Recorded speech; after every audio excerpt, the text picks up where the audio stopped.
everyone. Thanks so much for joining another Insight Tech Talk. I'm Jen Vasin, Senior Vice President of Human Resources with Insight. Joining me today is Shari Slate, Vice President and Chief Inclusion and Collaboration Officer at Cisco. Shari, how are you? Oh my gosh, Jen. First of all, thank you so much for having me, and thank you for the question. I am great today. Today is a good day, but I can say that over the last couple of weeks and months, there have been those moments where I wasn't great, and so you sincerely asking that question means a lot to me. How are you doing? I'm also doing really well. I also have had struggles over the past several months, and doing great because we've learned as of yesterday that our kids will be going back to in-person school in about 6 weeks. So we are all looking forward to that opportunity. The countdown begins, Jen. Yes, it does. It does. Well, thanks again for joining us. For those of you in the audience, Shari's been with Cisco for 10 years, so we're really looking forward to spending time with you today. In our last issue of the Insight Tech Journal, your EVP and Chief People Officer, Francine Katsoudas, contributed to the CXO Corner. I don't know if you were listening into that, but in her interview, she mentioned Cisco's conscious culture, and that's such a great phrase. I just wondered if you could give us a summary of what that means to you, both in your role and as an employee at Cisco. Absolutely. And it all stems from our purpose, which is to power an inclusive future for all. And in order to do that, you actually have to see people, create that environment where people can thrive. From a conscious culture standpoint, it really does start and end with full spectrum diversity, that all of us have a place and space inside and outside of this organization. But there's some other core tenets that are really, really important. One is that we have an environment free from bias, harassment, and discrimination. The second is that we empower and expect our people to do sense making inside the organization, to see opportunities to take care of each other and the culture and environment. We want to create a place and space where everyone feels welcome, respected, valued, and heard. And probably most importantly, is that we empower everyone, that if you see something that is counter to who and what we are as a company, you need to say something. You see, against the backdrop of an inclusive future for all, those are the ingredients for creating the place and space where we all belong and can thrive. But it also starts with the way we treat each other. The way you welcomed me onto this call, Jen, was the perfect example of a conscious culture. When you think about the last couple of weeks and months, the unprecedented time that we're in, that question of how are you today means something so different than it meant before. I mean, when people ask me that now, I sincerely believe that they honestly want to know how I'm doing. It's more akin to I see you versus filler for conversation. But with a conscious culture, that is what it evokes in people, and that's what's expected in terms of how we show up. Great. Thank you, Shari. What guides you and your executive team, through a crisis like we're going through and our current events? So as we think about the unprecedented time, we have been looking at how do we respond against the backdrop of an inclusive future for all. For us, we've got 4 lenses that we look at from a response standpoint. The first one is that we think about, serving the most vulnerable. The second is that we want to make sure that in serving the most vulnerable, we are serving families and communities. We also look at our response in the sense that we want to make sure that we are doing research to ensure that we can drive resilience in how we show up. And then last but not least, we want to make sure that everything that we do drives towards strategic recovery. Now, that's kind of our framework for crisis.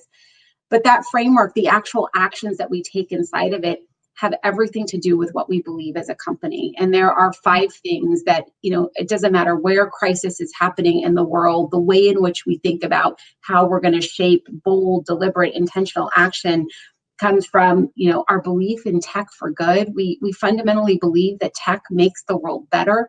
We are going to continue to be committed to creating technology that empowers people and communities to explore new possibilities.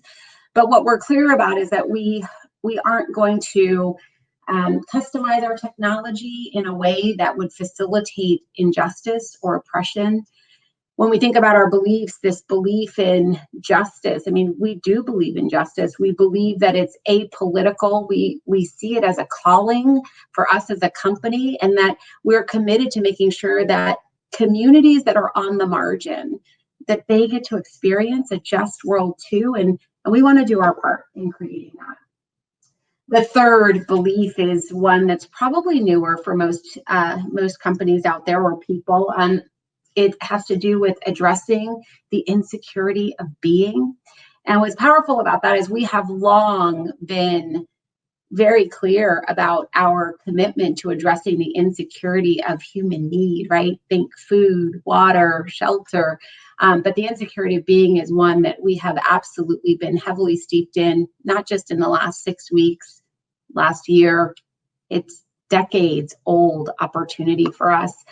And so the insecurity of being, what is that? That is when people are targeted with violence or hatred because they're a member of a community that's on the margin. And so we want to do our part in addressing that insecurity of being to ensure that they are safe and can thrive.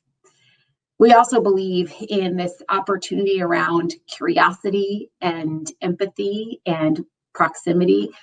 We believe that what you're curious about, you're going to get close to. And given the events of the last, 6 weeks and this landscape, it's important to get really close to those things that are challenges in our world, close to, injustice and oppression, both historical and future forms of it, so that as we get close to it, we actually start to care about it. That's where empathy comes in. And ultimately, it drives our commitment to delivering action that is actually going to be sustainable.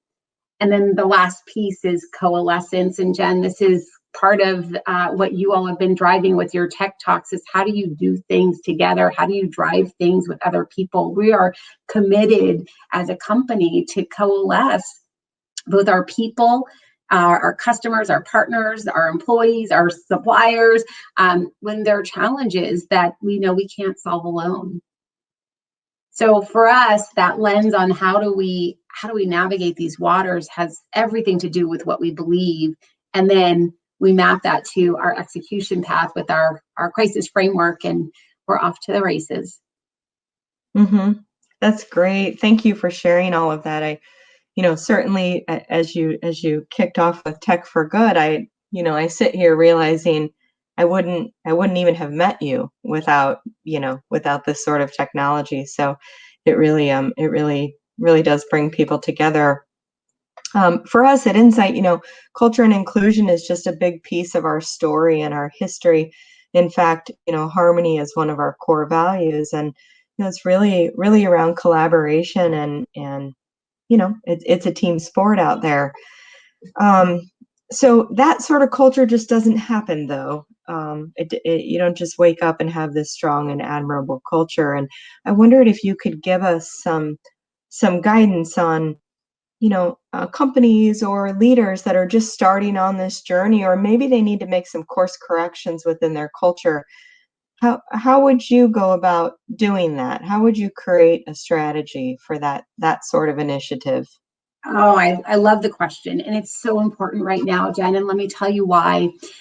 In the first quarter of this year, McKinsey did a study, and that study found that 27% of companies had either stopped or put on hold their diversity and inclusion efforts. And I have to tell you, there's never been a better time to be doing this work. It's never been more important and critical to the outcomes of people and communities. And so the first thing would be make sure you are doing the work around making sure people feel welcome, respected, valued, and heard, that diversity and inclusion is paramount as a core part of who and what you are as a company. But then inside of that, then embracing, I would say, 3 things. The first is transparency. There is so much power in transparency of data. It is perception versus reality. It is the way in which you can acknowledge where you are and how far you have come. It is the way in which you can signal how welcoming your environment is or how much work you have to do to actually get there. Transparency matters. I'll give you an example. We have been sharing our data transparently since 2005. So if you think everything from total populations of gender and ethnicity, from individual contributors all the way up to our board level, here's what that has done for us. It has allowed people to see opportunity and possibility for themselves inside the walls of this company, as well as outside the walls of the company. We still have a lot of work to do, Jen, but certainly transparency has been the foundation by which we have been able to build trust. And one of those ways in building trust with transparency is, if you think back to the #MeToo movement, we certainly leveraged our philosophy around transparency in sharing the data around our ER cases, everything from all of the categories that we look at, the total number of cases, how we triage them. And I will tell you, it laid down a foundation of trust with our employees that you can't put a value on. Transparency matters, and it contributes significantly both to a conscious culture and secondly to how people feel inside the walls of the company. The second one is in beliefs. I just shared with you some of Cisco's beliefs. Those beliefs guide us in how we create action and how we want to show up, both in the world, or I would say even in moments, right? We have all these micro moments in how we show up that are the sum of our brand and who we are, and what you believe matters. So spend the time getting clear on what you believe. And here's the beautiful piece. Whatever you believed yesterday is still valid and relevant, but just add on to it, because this unprecedented moment has hopefully allowed you to see bigger and wider as a company, to see what else we need to bring into focus to be what I call our best, always on. The last piece is about fear. What we have learned in the last, over decades, is that fear keeps us from moving forward. It keeps us from progress. It keeps us from innovation. It keeps us trapped into norms that don't allow for us to be our best. So I would say, whatever the fear is inside the walls of your company, things like having conversations around race, don't be beholden to them. I'll give you a perfect example. There was an article in Fortune about 6 weeks ago. A woman by the name of Ruchika Taliason wrote an article, and she talked about how important it is to actually have race conversations inside the walls of our company. Now, here's what's interesting. Jen, I've been doing diversity and inclusion work for 15 plus years. We've always talked about inclusion. That delta for us has always been kind of a deeper push into conversations around race inside the walls of the company. And here's what that article said. It said, the place where you're going to have the intersection of races is actually not in your personal life. It's actually within the walls of a company. And so it's really important for us as companies to not be fearful, to get good at having these conversations that lead us to being our best, to lead us to seeing each other. And for me personally, it has given me clarity on the thing that's going to unlock the opportunity for diversity and inclusion, certainly inside of my company and hopefully in many others. And fear is what has kept us from having those conversations in a deeper, richer way. And today, I think we get to step into and step up to those opportunities with courage. Absolutely. Thank you. Thank you for sharing all of that, Shari. Just one final closing question. Really, we're going to shift gears to our remote workforce and the impact that it may be having on culture. I don't think there's any denying that there is some impact, even though things are going relatively well.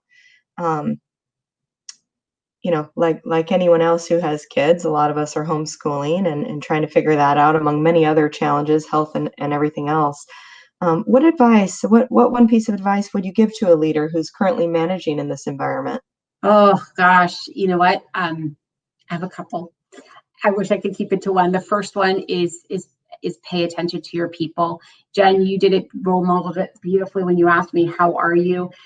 It's okay for people not to be okay in the moment or in the week, but paying attention to your people it's gonna give you the clues to whether or not you need to adjust or bridge or help support them in the moment. I think the second piece is in taking care of them on the other side of that. So once you have done and engaged, asking them how they are, being okay with them not being on video. I had a conversation with somebody on one of my teams the other day, and I asked them how they were, and they said to me, Shari, I'm not going to be on video today. And I said, you know what? That's okay. Right? Or they're on that call with you and they're taking a walk, and that's okay too, right? You're meeting them where they are so that they can be their best in the moment, given the magnitude of what they are probably managing, both at home and at work, and then taking care of them along the way. The technology, Jen, that you and I get to deliver to the world every day because of our day jobs has made it possible for people to work anytime, anywhere, on any device, and oh, by the way, always on. And that's the piece as leaders that we have to take stock in. While it's super inclusive, we also have to help be the regulator so that we can successfully navigate both today and tomorrow with technology enabling us to be our best. Great. Thank you very much for those tips for leaders who are struggling to manage in this environment. And really appreciate your time today, Shari. For everyone listening in, you can find more inspiration from Cisco's Conscious Culture in our summer issue of Insight's digital magazine, the Tech Journal. You can read and subscribe at insight.com. Thank you so much for your time today. Thank you so much, Jen. Thank you.